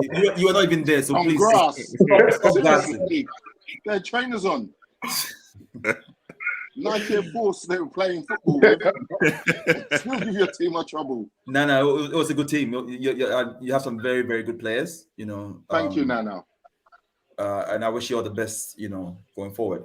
We will definitely hope to play some, you know, friendlies with you in preseason and that, you know, and hopefully avenge our loss. And we want to play independent as well. Yeah, we'll be there. Yeah, we listen. Actually, you lot can have 22 players beat my 11. Oh dear! God. Just because it's 1-1 game in, you know, relax out. That was, you know, Jesus. But actually, Nana, now you are kind of, I'd say, like a kind of neutral analyst regarding the London Cup. Who would you say are the favourites, and who would you say with the teams still in it, you know, could be the dark horses? Oh, Charcoal are still in it, aren't they? Yeah. I would tip Charcoal to win it. Definitely tip Charcoal to win it. Jamrock are a good side. I don't think they're going to win it. Because, I mean, from playing them, there's a bit of, there's ways which they can be exposed. Unless they fix that, you know, I see some teams really putting out on the cosh. Redbridge could be dark horses. I think they're a decent side. That's it. Okay. Well, my thing is Sporting Kits are the dark horses. Yeah. Charcoal Vets is meant to be good. I don't know a lot about them, but if Jamrock don't win it, someone from my I guarantee. The internet doesn't want you to chat that shit. That's why it's cutting you out. When Someone from the London Vets Ballers will be in that final. Possibly, but I mean, I think most of us around here have seen Charcoal play, and then other teams. I mean, I don't think Jamrock would beat LSU. That's how I see it. Ben's team. Yeah. Okay. Yeah, I mean the team you fielded yesterday, even with a good keeper, I don't think you'd beat them. But the London Cup is one of the strongest. It's definitely, you know, by far one of the strongest. So you never know. The semi-finals and finals are always really, really good games. You know, so yeah, you know, in a couple of weeks we'll see how. Well, in a month we'll see how it is in terms of the semi-finals and the finals, and then we can talk again when we get on the show again. Yeah, 100%. Okay. Thank you. You have the same energy. when you lose and you come here, yeah? Hey, listen. You watch. You watch. Oh, damn. I just want See to you in the World Cup. We'll see you in the World Cup, Nana. Yeah, definitely. I would like Charcoal to be in there as well, but big up all the teams like Independent, Charcoal, Catford, all of you who's over there. Sporting, yeah, Santos, yeah. Big up all of you. Livingstone, Mayfair, all of you, especially like David Smith, who plays for London United. Big him up as well, man. So Livingston. It's funny with Vets football because sometimes, like, we beat Livingston 8-1 in the London Cup last season. So when they come to the tournament, I thought they're going to get beaten. But from the football what I saw, they were the best team with 8 players. They didn't even have the 9. So it's funny on the day who is going to. It's about who turns up as well. Because LSU. When I see things like Franco, for example, I give them like 2-3 years. Unless they actually build something, these players don't tend to stay there for long. Nana. Yeah. LSU didn't have all their players yesterday. Wow, that's amazing. And they still beat Blackheath 4-1. No, they play Charcoal. Oh, you're talking about LSU. Okay. Yeah. And it was 4-3. Yeah. And as well, I believe in the first fixture, the draw 1-1. From what I was told, Ben's team should have really won. The referee bottled the penalty. Yeah. And said sorry to Ben afterwards. I weren't there, but that's what I heard. Okay. Well, I mean, again, this is an open invitation. Again, I will be transparent with you guys out there. I've given the link to LSU Masters. I've given the link to Charcoal as well. So again, this is like not a closed forum. Please feel free. Anyone from LSU, anyone from like Charcoal. Again, everyone knows the amateur footballer on Instagram. Please DM me if you want to come on to the show. And again, this is like a perfect time to actually end the show. Thank you so much, Conrad, for like coming on. Cheers. Bless Conrad, man. Bless up, man. Thank you. Good luck for the season, guys. Yeah. And you, Conrad. All the best, man. Thank you. Take care. Bye. Thank you so much. Bye. Again, thank you to like Nana for like coming on as well, and literally, again, representing Catford. Easy, man. And I don't know why you keep wearing that United shirt, but you know what? It is what it is. But you're just loving it. That's what you're talking. You're talking so much about. You're just loving it. Just loving it. It's what it is, man. It's anyway. And also Coach Barry, founder of Independent. Thank you for that coming on. And I want to thank the urban teacher Mark Martin. Yeah. Again, I want to thank John SALAKO. You look great. Who's this person? And again, I want to thank John SALAKO. Thank you. Coming on as well. And hopefully you guys have enjoyed the show. Next week, the 18th of December, I will tell you guys now, it will be the last show of the year. So I'm kind of working behind the scenes to kind of get a few things sorted out. But again, thank you to like all of the support. Thank you, to everyone that kind of contacts me about the show every single week. Thank you to the panelists that again spend close to 2 hours literally on this show. Honestly, it does mean so much. What can I say? My name is Tabrice. I am officially the best grassroots. You are Tabrice, you're definitely down. Listen, again, 100%. I am begging friends with John SALAKO. So, John SALAKO, yeah, 100%. Like if kind of John SALAKO says I was man of the match, who are we to argue? And again, thank you to Coach Barry, to Nana, to Conrad, to John SALAKO, also to the urban teacher. We will see you guys next week for the last show of the year. And again, Ricardo's great show. Thank you so much. Thank you. Who's FS? Who's FS? I think it's someone from Spartans, I believe. Yeah, tell him we'll link up. Okay, yeah, Barry, I'll see Spirit round up. That's brilliant. Oh gosh. Big up Nelson as well, man. Great. Yeah, big up, man. Yeah, big up. Big up Nelson. So, big up Nelson. You're good. So, guys, we will see you next week for the final show of the year. Have a wonderful and productive week.